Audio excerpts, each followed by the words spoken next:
Vous êtes chez Women's Stories, le podcast de Bliss qui explore des histoires de vie inspirantes à écouter pour éclairer la vôtre. Des récits portés par celles qui les ont vécus, où il est question d'amour, d'amitié, de famille, de travail, d'épreuves ou de renaissance. Ces témoignages ouvrent des portes et nous donnent parfois des clés pour avancer. Ils sont là pour créer du lien, permettre peut-être de se reconnaître ou même de se réparer. Il s'agit de rompre le silence, de s'informer et de s'inspirer sans juger. Alors ouvrez grand vos oreilles et votre cœur. Bienvenue chez Women's Stories.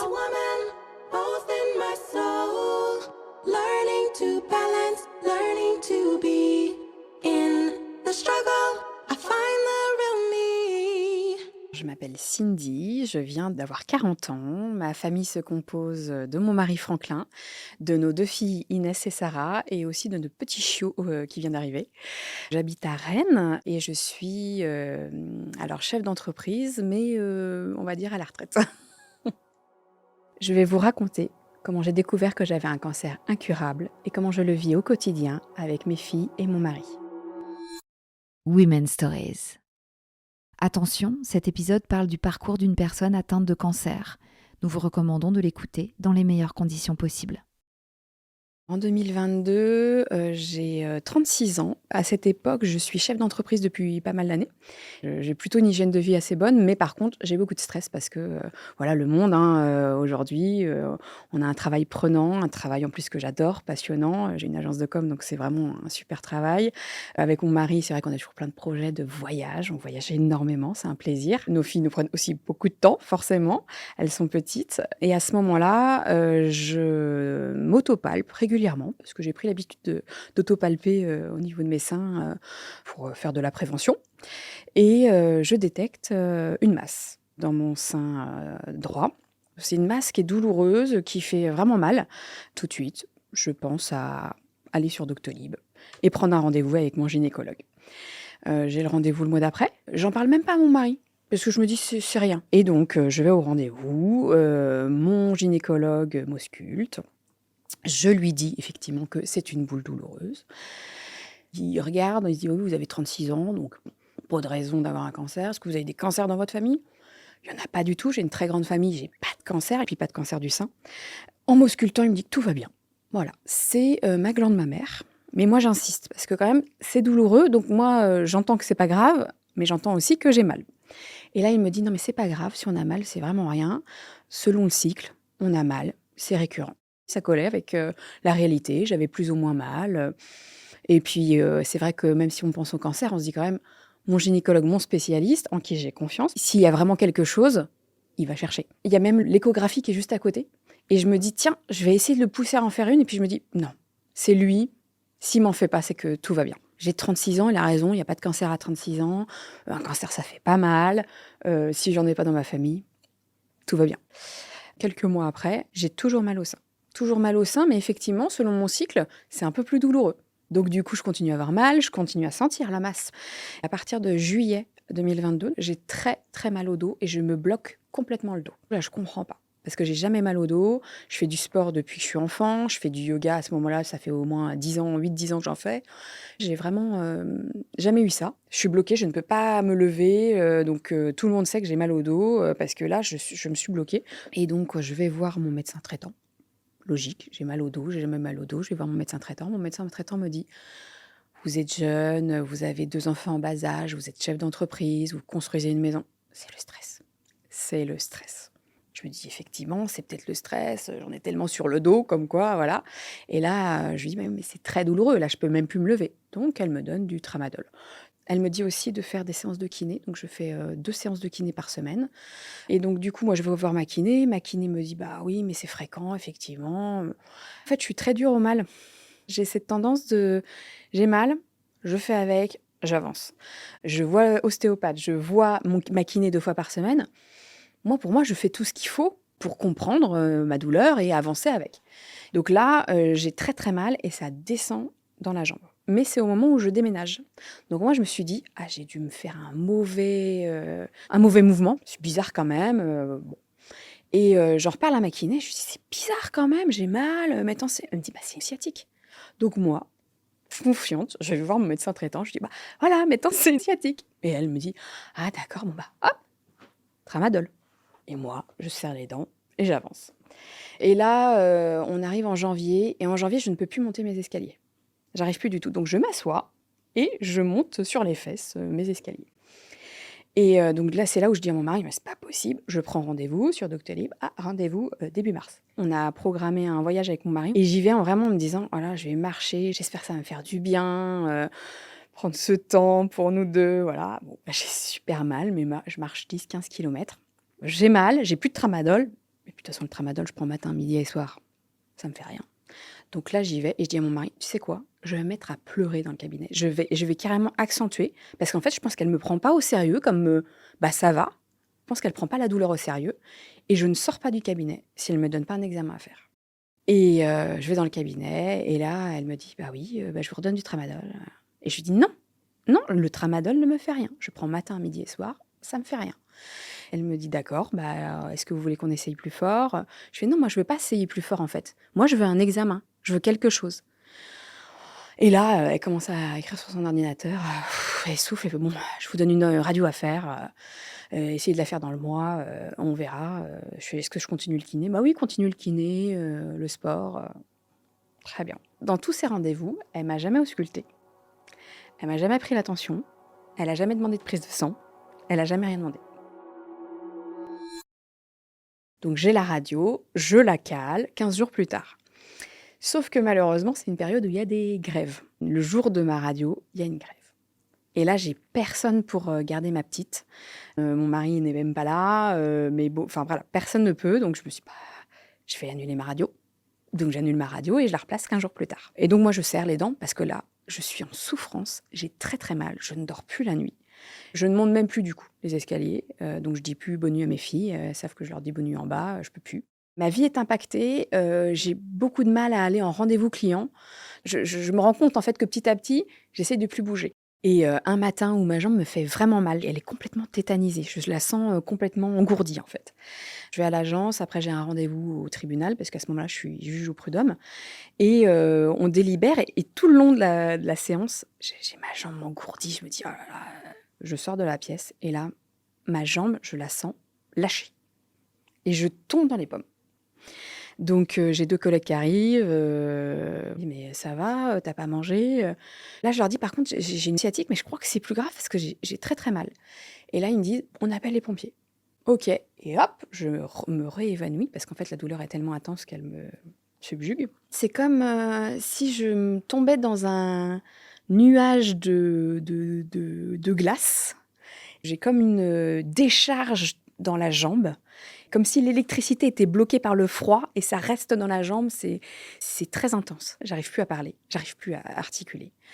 Les pompiers sont là et je leur dis juste: «Sciatique» et j'arrive pas en fait, la douleur me tétanise, quoi et donc les pompiers me disent: «Bah, allez-y, marchez» parce que j'ai un escalier à descendre. Donc ils me font marcher. Je leur dis: «J'ai mal, j'ai mal». Ils me disent: «Si, vous pouvez marcher jusqu'au camion». «Non, non, non, je peux pas» et je leur dis: «Non» et là je crie et je dis: «Non» et là ils s'arrêtent. «Bon, bah, va chercher le fauteuil», donc ils me mettent en fauteuil et même en fauteuil je hurle. Je vois bien dans leurs yeux, ils me prennent pour une hystérique. Ils me prennent pour une hystérique et je me dis: «Je vais être sauvée quand je serai à l'hôpital». Donc là, on me met dans l'ambulance, sans maintien, sans rien, donc je souffre horriblement.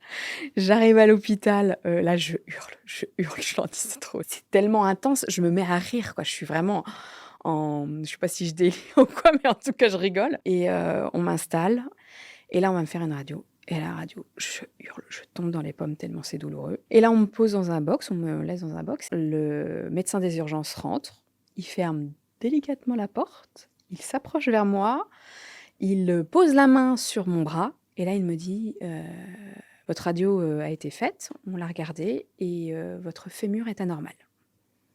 Ouh là, le fémur est touché et là, je lui dis: «Mais anormal comment?» et il me dit: «Il est comme grignoté». J'ai compris, tout de suite. La seule maladie qui peut grignoter des os, et notamment le fémur, c'est un cancer. Je suis soulagée. Je suis soulagée parce qu'en fait, j'ai une douleur tellement intense depuis des mois qu'on met des mots sur cette douleur. Donc là, je suis en train de me dire: «Je suis pas folle, c'est bien grave». Ça met des mots sur ma douleur depuis des mois. Lui ne prononce jamais le mot cancer. C'est moi qui comprends ça. Donc, je retourne dans mon box, j'ai mon mari et là, je lui dis: «Voilà, j'ai eu les résultats, j'ai mon fémur qui a grignoté. Prépare-toi. Prépare-toi, c'est une tumeur, c'est un cancer, je sais pas ce que c'est, mais c'est très, très grave». On me monte à l'étage parce qu'on me dit que voilà, on va me garder et là, je vais en médecine polyvalente et là, par contre, l'enfer commence. Moi, je suis à ce moment-là dans une clinique privée. Je vais pas dire que j'ai été maltraitée parce qu'en fait, les gens là-bas étaient formidables. Vraiment, j'ai eu des soignants en or, mais des soignants en or qui sont totalement éprouvés, qui sont, dépassés parce que, pour une infirmière, au lieu d'avoir, je sais pas, 10-15 patients, elle en a 22. Donc du coup, j'ai été maltraitée, mais pas par les gens, mais par le système. On m'a laissée avec ma souffrance, sans morphine, sans rien. J'avais pas de sonde urinaire. Pour aller aux toilettes, je peux pas me lever, je peux rien faire. C'est l'horreur, c'est vraiment très douloureux et je finis même par vomir de douleur et c'est ma compagne de chambre qui m'a aidée. À 9 heures, là, j'ai une autre équipe et là, j'ai un infirmier incroyable qui, tout de suite, me voit mon dossier et là, tout de suite, il vient me voir, il me fait: «Mais on vous a laissé comme ça?» Il me pose ma sonde, de morphine, il me pose la sonde urinaire et il fait venir le médecin des urgences. L'infirmier dit: «On va faire un PET scan». Le PET scan, c'est l'examen pour déceler les tumeurs, cancéreuses et en fait, le médecin me dit: «Faites venir votre mari». Donc mon mari est là, on est dans ma petite chambre, le médecin arrive et je dis à mon mari, avant qu'il arrive, je dis: «Voilà, prépare-toi, c'est ça, c'est sûr», voilà et là, le médecin s'assoit et il me dit: «Voilà, donc il a du mal, je sens qu'il a du mal à parler. Heu, vous avez un cancer. Alors soit c'est un lymphome, soit c'est un cancer des os». Waouh! Donc là, je me dis: «OK, ben, on va se battre» et là, il me dit: «Ouais, alors, on ne sait pas depuis combien de temps vous l'avez. Ça peut faire 3-4 ans». Le médecin me dit aussi: «Oui, vous allez devoir changer votre vie». Je me dis: «Pas du tout, mais ça va pas ou quoi? Enfin, d'où le cancer va changer ma vie?» Je fais: «Mais non, j'ai 2 enfants, je vais continuer à m'en occuper, j'ai mon mari, on fait des voyages, je continuerai tout pareil». Et là, il me sort aussi, il me dit: «Bah, oui, vous faites quoi dans la vie?» Je fais: «Bah, j'ai une agence, j'ai des salariés, j'ai mon associé». Bah, là, vous allez devoir laisser à votre, associé, la gérance et pendant quelque temps, vous allez plus travailler, quoi. Et là, je m'effondre. Là, ça me dépasse. Là, je me dis: «Ah mais c'est grave alors!» et là, je pleure. Là, je dis: «Non, non, c'est pas possible. Je vais continuer ma vie. Je ferai tout pour continuer. Ça, c'est vous me connaissez pas, vous me connaissez pas. Je vais continuer à travailler, je vais continuer, l'agence». Enfin, vraiment, je me dis: «Mais n'importe quoi». Et mon mari me dit: «Mais non, mais t'inquiète pas, on continuera, on fera tout ce qu'on peut, on continuera de voyager, tu continueras l'agence, tout ce que tu veux, on continuera, quoi». Il est là à côté à me soutenir, quoi. En fait, on veut minimiser les choses parce que c'est quand même c'est un mur qu'on se prend, quoi, même plus qu'un mur, on se prend une montagne, on se prend l'Everest dans la tête, quoi. C'est vraiment, je suis dans la douleur. Faut se dire aussi qu'à ce moment-là, je suis alitée, je suis dans une souffrance terrible. J'ai, des mois et des mois de souffrance aussi derrière. Je suis pas lucide, en fait. Donc là, je me dis: «On s'occupe de la douleur, on verra le cancer après, c'est pas l'urgence du moment». Et puis je sors de là et j'ai mes filles. Là, mes filles arrivent, je me suis remis du blush, du highlighter pour faire un petit peu, genre ça va et je leur dis que ça va aller. Avec mon mari, on s'est dit: «De toute façon, on ne sait pas vraiment ce que j'ai et en plus, maman, elle est complètement dans le gaz. Quand je les vois, c'est au revoir, après elles repartent. Donc c'est hors de question que je leur dise: «Oh maman a un cancer, au revoir, allez passer la nuit, toute seule, à la maison avec papa et je peux pas vous consoler, rien du tout». Donc très vite, avec mon mari, on s'est dit: «On va dire que j'ai la jambe cassée et c'est totalement plausible, je suis alitée, donc on leur dit rien».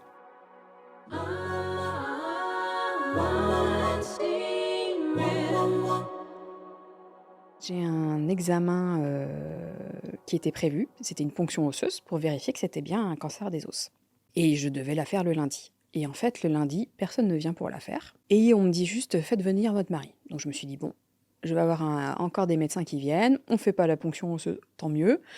Mon mari arrive, 3 médecins arrivent. OK. Donc là, je me dis: «Ouh, branle-bas de combat. Bon, bah, c'est logique, j'ai un cancer», et là, on me dit: «Voilà, on vous a fait le PET scan et à l'examen, on a découvert une tumeur». Logique, j'ai un cancer. Moi, OK, une tumeur dans le sein gauche. On me dit: «Voilà, vous avez un cancer, du sein qui a métastasé aux os». Donc là, cancer du sein, quoi. Je tombe des nues, mais vraiment, je m'y attendais pas du tout, quoi.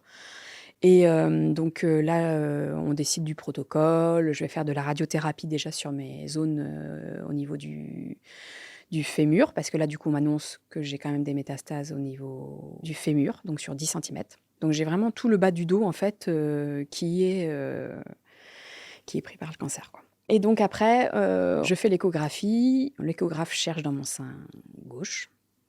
Il ne trouve rien. Il cherche partout, il cherche, il cherche, il cherche. Il ressort, il fait: «Mais je comprends pas, Et puis là, il fait: «Ah bah, je sais, ils ont dû se tromper.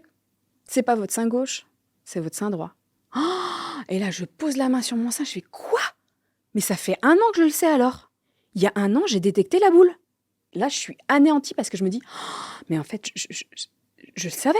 Je l'ai trouvé ce cancer. On m'a dit que c'était pas un cancer, j'ai les jambes coupées, en fait».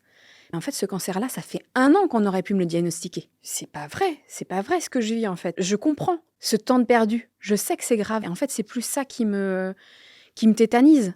Une fois de plus, un médecin ne m'a pas écoutée. Et une fois de plus, c'est moi qui vais payer les pots cassés. C'est ça que je comprends. Je lui en veux pas à ce médecin parce qu'en fait, ça a été un super médecin à un moment voulu. Et ça a été un médecin humain, mais qui s'est totalement planté. J'en veux pas à lui. Je suis agacée et énervée de me dire, en fait, je suis dans un système où même une personne, chef d'entreprise, femme blanche, hétéro, n'a pas du tout les médecins et la médecine qu'il faut. Donc, j'imagine pas une femme homosexuelle, noire ou de culture différente, parce que là, je me dis, en fait, on est mis au banc de la société. Là, je comprends tout, en fait. Et ça me met en colère, parce que moi, j'ai pas arrêté de dire que j'avais mal. J'ai perdu 1 an, et 1 an dans un cancer, bah, c'est énorme. À ce moment-là, je prends conscience aussi que je peux mourir et là, je me dis, j'attends. J'attends le diagnostic de toute façon définitif. Si jamais ça arrive, eh ben, je suis contente de ma vie, moi. J'ai fait tous les voyages que je voulais. J'ai rencontré l'amour de ma vie à 19 ans, je suis mariée avec lui, j'ai 2 formidables petites filles. J'ai créé mon agence, enfin vraiment, je me suis dit: «Oh, j'ai fait plein de choses super dans ma vie, donc si je devais mourir, bah, voilà, j'ai toujours vécu à fond et ben, du coup, j'aurais pas de regrets». Donc ça me rassurait. Et donc quand j'ai eu le diagnostic final, c'est mon gynécologue, spécialisé dans le cancer du sein, c'est toujours mon gynécologue, il est formidable lui. Et lui m'annonce ça, mais de façon hyper positive, quoi. Il me dit: «Oh, l'agressivité, on va dire, du cancer, elle est très basse». Ça veut dire qu'il met du temps à se propager dans mon corps, quoi. Donc je suis dans de bonnes dispositions, même si j'ai perdu 1 an, bah, on va peut-être quand même pouvoir le calmer et voir ensuite, ce qui se passe, quoi. Donc ça y est, j'ai enfin ce diagnostic. J'ai une nouvelle oncologue qui rentre dans ma chambre et qui me donne mon protocole. J'avais déjà fait donc 2 semaines de radiothérapie au niveau de mon fémur, et de mon bassin pour, les métastases osseuses. Et du coup, je prends une double hormono, donc c'est une injection tous les 28 jours, plus un cachet d'hormonothérapie tous les jours. Et j'ai une thérapie ciblée. La thérapie ciblée, ça va justement essayer de cibler les mauvaises cellules. Donc ça veut dire qu'on peut attaquer des bonnes cellules, donc c'est pour ça qu'on peut perdre un peu nos cheveux, un peu nos cils, sourcils, poils, mais ça va vraiment essayer de se concentrer sur les mauvaises. J'ai perdu la moitié d'un sourcil, j'ai perdu mes poils sur la jambe, mais l'autre côté j'avais, bon voilà, c'est très disparate. Après 1 mois de traitement et de radiothérapie, je suis sortie de l'hôpital, donc c'est là aussi qu'on annonce à mes filles la réalité. Je suis en fauteuil à ce moment-là, j'ai du mal à rester debout longtemps, donc je suis dans le canapé, les filles reviennent de l'école et là, savent pas en fait que je suis rentrée. Et là, elles explosent de joie, elles pleurent, elles sont tellement contentes de me voir. Ça fait plus d'1 mois qu'elles m'ont pas vue à la maison, donc elles sont tellement contentes. Je regarde mon mari, je dis: «Non, pas tout de suite». En fait, je me dis: «Il faut pas que je leur dise tout de suite». Donc on laisse ce jour passer et je leur dis le lendemain. Et là, on se réinstalle et là, je leur annonce. Je leur dis: «Voilà, maman, elle a la jambe cassée, mais pas que. Maman, elle a une maladie et la maladie, ça s'appelle le cancer. Ma petite a 4 ans, ma grande a 9 ans». Elle me dit tout de suite: «Mais tu vas mourir, maman?» Et là, je lui dis: «Mais non, maman va pas mourir». Parce que moi, je le pense à ce moment-là. Je pense: «Non, je ne vais pas mourir. Je vais combattre ce cancer. Maman, elle va être là». On parle très positif. Donc on reste sur, moi, je vais le combattre, on va y aller, ensemble, on est une équipe, donc on y va en fait. Avec mon mari, on parle plus de choses organisationnelles qu'autre chose. Parce que moi, je suis là-dedans aussi. Je me dis que si je reprends un peu plus la main sur mon quotidien, je reprends un peu la main sur la maladie. Ça paraît toujours anecdotique de parler justement de l'organisation du quotidien, mais c'est la vie. C'est ça la vie en fait. Donc du coup, moi, reprendre tout ça en main et discuter de ça, ça fait partie des choses qui nous permettent de se maintenir. Learning to balance, learning to be in the struggle. I find the real me. En juin, je vais à mon rendez-vous, je suis en fauteuil roulant, premier rendez-vous avec l'oncologue.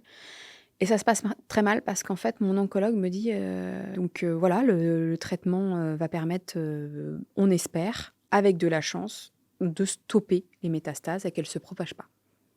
Moi, c'est hyper négatif d'entendre ça. Parce que moi, je me dis, j'ai une tumeur, j'ai des métastases, je veux qu'elles s'éteignent, la tumeur, je veux qu'elle disparaisse, moi, je veux me faire opérer. Et là, elle me dit, ah non, non, non, mais il n'y aura pas d'opération. Les métastases, vous les aurez à vie. Je dis, mais non, enfin, moi, on m'a expliqué qu'elles pouvaient s'éteindre, que je peux continuer, enfin, je peux le combattre. Ah non, non, non, là, si jamais le cancer se stoppe, on est content, s'il ne se propage pas plus. Et j'ai dit, mais moi, c'est pas ce que je veux entendre. Moi, je veux entendre qu'elle se réduise, que j'ai plus de tumeur, que j'avance, que le cancer, je le réduise à zéro. Ah non, mais c'est pas le cas. Et on a de la chance si cette année, vous êtes encore là. Ça me met une claque parce que moi, je suis très positive, mais là, elle a atteint mon moral. Je regarde sur Internet et là, je regarde cancer du sein métastatique. Et là, je vois, waouh, c'est 20% de survie, quoi. C'est la survie, c'est entre 6 mois à 2 ans et demi. Et là, je referme. Je me dis, eh ben non, parce que je vais contrer toutes les statistiques. C'est une statistique. Moi, je sais que ça sera pas ça. Mais sur le coup, faut l'avaler, hein. Donc, j'ai 2-3 jours où je suis pas bien. J'en parle à mon mari, je lui dis: «Mais en fait, je vais mourir». Et là, je me dis: «C'est fini. Faut que je change d'oncologue. Faut que je prenne un oncologue qui me dise: "Oui, on va battre ce cancer et on va y arriver"». Donc cette nouvelle oncologue, je lui dis: «Voilà, moi j'ai vu des traitements pour les métastases». Parce qu'en fait, je suis focalisée sur les métastases. Je me dis: «Si j'ai plus de métastases, bah, c'est bon, je suis sauvée». Donc elle me réexplique mon cancer. Et là, je comprends. Là, elle me dit que c'est incurable. Vous allez vivre avec vos métastases, c'est comme des cicatrices. Vous, on peut dire que vous êtes dans un cancer généralisé et incurable. Vous avez un nombre incalculable de métastases. Il y en a partout. Et c'est incurable parce qu'en fait, vous les aurez pour toujours. Ça ne peut pas partir. Donc ça veut dire que vous êtes un feu à peu près éteint, mais qui peut se rallumer. Vous aurez aussi un traitement à vie. J'avais pas compris ça en fait. Moi, je croyais que ça allait partir. Non, là, elle m'explique. Pour que vous viviez, il faut prendre un traitement tous les jours. Vous ne pourrez pas faire ça. C'est-à-dire que là, du coup, on fait des examens, je prends mes traitements, tout fonctionne, tout se réduit. Ma tumeur se réduit, mes métastases se réduisent. Je suis dans ce qu'on appelle le Graal quand on a un cancer, c'est une réponse métabolique complète. Donc moi, je me dis, j'ai plus vraiment de cancer en fait. Et là, elle me dit, non, comme je vous ai expliqué, c'est incurable. Donc ça veut dire que oui, on a tout éteint, mais ça sera là à vie. Et ça peut se rallumer, et ça peut se repropager ailleurs, et ça peut... Voilà. Et c'est là en fait que le mot incurable prend sens. Ça veut dire que j'ai mon cancer à vie, que je ne pourrai plus courir, que je ne pourrai... Voilà, en fait, tout est à vie. Et que je pensais que je pourrais remarcher normalement, et en fait, bah non, parce que mes métastases, elles sont là et que ça fragilise. Ça fragilise mon dos, ça fragilise ma jambe, donc j'ai quand même des douleurs qui restent. J'en ai tellement partout que, bah, non. Le mot incurable, en fait, je vais le vivre au quotidien, quoi. Et là, j'ai dit à mon mari, t'es prêt à l'affronter, ça va? Enfin, c'est pas simple, quoi. Et je lui ai dit, mais tu te rends compte que là, maintenant, ce qu'on vit là, c'est pas une phase, c'est pour toujours, quoi. C'est pour toujours que je vais avoir mes injections, c'est pour toujours que des fois je vais passer la journée et je vais être malade, c'est pour toujours parce que j'ai été très malade, j'ai vomi énormément, j'étais vraiment au bout de ma vie avec les traitements, enfin, les traitements sont lourds, donc c'est très dur à supporter. Et je lui dis, je fais ce que tu te rends compte que le quotidien, c'est ça. Et il m'a dit, mais je suis là, quoi, on est une équipe, mais moi je serai toujours là. Mais moi, il y a pas de... Tu me poses pas la question, c'est je serai là.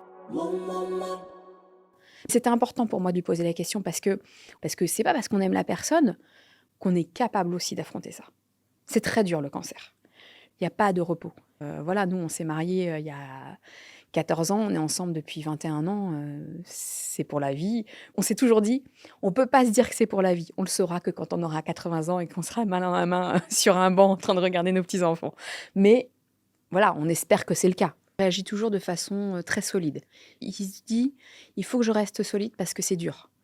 Et je pense qu'il n'a pas envie d'entendre non plus la réalité parce qu'il veut être dans le moment présent, il veut qu'on continue d'avancer et que s'il comprend vraiment la réalité, ça va être trop lourd pour lui.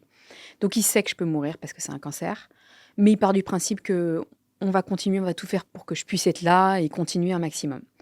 Il sait.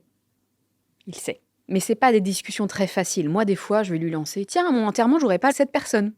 Ou tiens, tu sais, sur Spotify, j'ai fait ma playlist, un dernier au revoir, machin, ce genre de choses. Au début, il voulait vraiment pas en entendre parler. C'était trop pour lui. La mort, c'est difficile, hein, les gens, tout le monde a du mal, on a son propre rapport à la mort. Des fois, on a eu ces discussions, mais c'est rare. Ça va revenir parce que là, cette année, je vais faire toutes les démarches en fait pour mon décès. Moi, je veux tout préparer. J'ai pas dit que j'allais mourir l'année prochaine, je compte pas, mais ça peut arriver aussi parce qu'un cancer métastatique, en 15 jours, un mois, ça peut arriver. Hein. Plus je suis préparée, mieux ça ira. Donc, je le fais aussi pour lui parce que je me dis déjà, affronter la mort de sa femme, c'est compliqué.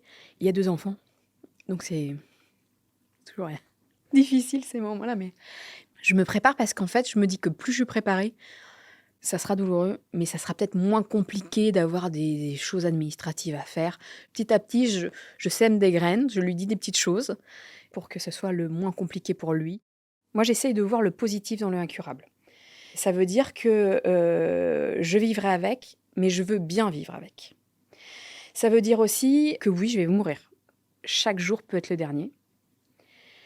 Au début, moi, je me disais que j'allais pouvoir continuer à travailler. J'ai nourri ça longtemps et je me suis rendu compte que c'était pas possible.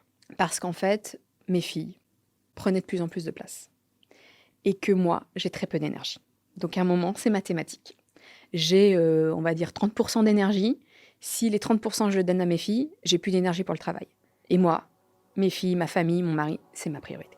Donc, les 30%, il faut que je les donne à mes filles. Avant mon diagnostic, j'avais déjà repéré qu'il y avait des troubles, des choses qui étaient, on va dire, différentes pour ma fille Sarah, mais que j'ai dû mettre de côté par rapport à ma maladie. Elle était d'un calme olympien et à 3 ans, changement total. Les émotions à fleur de peau, elle a comme explosé. C'était un mogwai, elle est devenue un gremlins, quoi. C'était vraiment rien à voir. Je n'arrivais pas à l'habiller. Et même un jour, elle m'a fait tellement une crise qu'elle s'est tapée même la tête contre le mur. Et on est en septembre 2024 et là, là c'est évident, quoi. Ma fille a quelque chose. Elle ne veut pas aller à l'école. Les crises sont très intenses. Elle commence à me taper. Elle a envie d'avoir des copines, elle n'y arrive pas. Tous les soirs, elle rentre en pleurant. Et donc, j'en parle à ma psy. Et je lui parle lors d'une séance. Je dis, voilà, moi, c'est pas mon cancer aujourd'hui qui me stresse. C'est ma fille. C'est d'habiller ma fille. Des fois, je n'endors pas la nuit parce que j'ai le nœud. Elle va me faire une crise, elle va me taper parce qu'elle ne veut pas les vêtements, elle ne veut pas les chaussettes et tout ça. Et j'ai vu aussi que socialement, elle n'arrive pas à communiquer des fois avec nous, avec sa sœur, avec moi. Et sur le coup, je lui dis, voilà, j'ai entendu parler de TDAH, de neuroatypie, c'est peut-être ça, parce que je vois bien qu'elle a un fonctionnement du cerveau différent. Et là, ma psy, elle me lâche. Moi, je pense plus TSA, trouble du spectre autistique, léger. Et puis, je commence à chercher, et puis là, je commence à prendre des bouquins, quoi. Et c'est ma fille. C'est ma fille tout crachée. Je trouve tous les professionnels, je fais les bilans, et c'est unanime. Là, je me dis, j'ai un cancer métastatique, je peux mourir. Il faut que je fasse le maximum et le plus rapidement possible. Et je vais tout faire et tout mettre en place parce que je sais que je vais mourir et que je ne peux pas la laisser dans cette souffrance. Donc, j'essaye de former aussi tout le monde. J'essaye de former mon mari, j'essaye de former ma fille. En fait, moi, ma mission, c'est de faire de mon mari le papa qu'il peut être, c'est-à-dire le papa qui est capable de gérer une crise de sa fille qui a une neuroatypie, de gérer sa fille de 12 ans qui est hypersensible et adolescente, tout ça sans moi en fait. Donc je fais tout ça pour les préparer à être sans moi, Parce que si elle est neuroatypique, qu'elle n'est pas aidée, elle va être dans une souffrance. En plus, elle perd sa maman, c'est pas possible. Je veux qu'elles aient une mémoire familiale où on aide Sarah, où on aide Inès, où on aide mon mari, Franklin. Donc il faut que je les prépare. Je veux que tout le monde comprenne que même si je suis pas là, tous les 3 sont une équipe et que je les aide à avoir les armes pour affronter ça sans moi. Mon objectif, c'est de vivre le plus longtemps possible. J'aurai sûrement une vie moins longue que les autres. Évidemment, j'ai envie de... Voilà, j'ai des paliers où je me dis « Ah, c'est bien ça !» C'est ma fille au lycée, ma fille au collège. Mon rêve, c'est de voir mes filles grandir. Et si ma dernière pouvait avoir 20 ans? Je sais que c'est pas possible. Je le sais. Mais ça serait mon plus grand rêve. Donc il me reste encore... Elle a 7 ans, donc j'aimerais vivre encore 13 ans. La réalité fait que j'ai très peu de chances que ça arrive, mais j'y crois. Tout parent veut transmettre, ça c'est sûr. J'ai eu ce moment où je me suis dit, mais attends, mais ça, je veux qu'elle connaisse, ça, je veux qu'elle connaisse. J'essaye de transmettre sur tous les points. Moi, je veux être là sans être là. Donc, je fais des vidéos, je fais des traces écrites. J'essaie de laisser des choses pour qu'elles apprennent à long terme, en fait. J'essaye de beaucoup discuter avec elle. Je fais des choses pratiques aussi en transmission avec les listes de films qu'on regarde ensemble. Comme ça, il y aura toujours des souvenirs aussi avec moi. J'écris des lettres aussi pour mes filles. Par exemple, là, pour mes 40 ans, j'avais refait une lettre en rappelant ce jour mémorable qui était le plus beau jour de la vie de ma fille. J'ai décidé aussi de faire des lettres. Par exemple, je sais pas, moi, je suis harcelée à l'école. Je sais pas si j'aime les filles ou les garçons. Je vais me marier, je vais avoir un enfant. En fait, j'ai envie de faire tous ces moments-là pour que, même si je ne suis plus là physiquement, il y ait toujours un peu de moi. Et si je suis là, eh ben, tant mieux, je leur donnerai quand même les lettres. Plus de mon vivant, je vais leur transmettre des choses, plus, quand je serai morte, je serai là à travers elles, en fait. Je serai là encore moi et je les aiderai à travers ce que je leur ai transmis pour qu'elles soient des adultes accomplis et qu'elles soient heureuses. Je veux qu'en fait, elles prennent soin d'elles parce que peut-être que je ne serai pas là longtemps pour prendre soin d'elles. Donc du coup, moi, mon rapport avec la mort, c'est ce rapport que j'essaye d'inculquer à mes filles, de dire « Oui, ça va être douloureux, oui, votre maman ne sera plus là, mais sachez que même si je ne suis plus là, je serai toujours là, je vis en vous, mais je compte bien que quand vous êtes devant un dilemme moral, vous vous dites « Ah, maman, elle m'a dit ça » ou « Maman, elle fait ça » et du coup, peut-être que ça va vous aider dans la vie. Je ne me projette pas dans le futur parce que c'est trop douloureux, parce qu'en fait, tout peut changer trop rapidement. Donc c'est pour ça que moi, ma vision, c'est là, maintenant, 1 mois, 2 mois, 3 mois grand maximum, mais pas plus. Donc là, quand mon mari me dit « Ah, les vacances l'année prochaine », 2 secondes. Moi, je suis pas capable. C'est très compliqué pour moi. C'est fait comme il y a quelque chose qui se met devant mes yeux et non, j'ai pas envie. Chaque jour doit compter. Même si j'étais malade, que j'ai vomi toute la journée, il faut que j'ai un super câlin avec mes filles, ce moment avec mon mari où on a rigolé. Enfin, même si c'est douloureux, même si c'est difficile, chaque jour doit compter. Je peux avoir peur aussi des fois parce que ma fille, qui aujourd'hui a 7 ans, très régulièrement le matin, elle s'assoit pour le petit-déj et puis elle va me dire « Oh, maman, tu seras une super mamie. Oh, maman, tu vas t'occuper de mes petits-enfants. Hein. » Et là, wow, c'est coup de stress. Et là, c'est cette peur-là de se dire ah, mais ça va vraiment arriver en fait. Je vais vraiment pas voir ma fille se marier, vraiment pas voir mes filles grandir. C'est pas simple. La vie n'est pas faite pour être simple. Elle est faite pour être belle. C'est pas simple de vivre avec la peur. On vit avec, on la met de côté. Des fois, elle toque à la porte et puis des fois, on la range.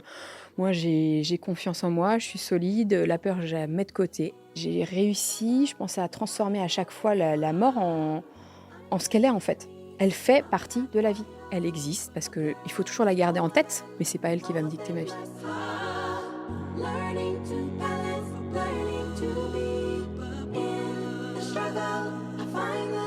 Cet épisode de Women Stories a été tourné et monté par Léna Coutreau. Le mix est de Claire Sarfati, Aurélia Martin et Léna Coutreau sont à la production.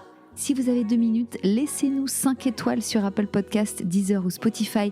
Ça nous aidera beaucoup. Et surtout, si vous avez aimé écouter cette histoire, abonnez-vous à Women Stories sur votre plateforme de podcast. Merci de votre écoute et à bientôt.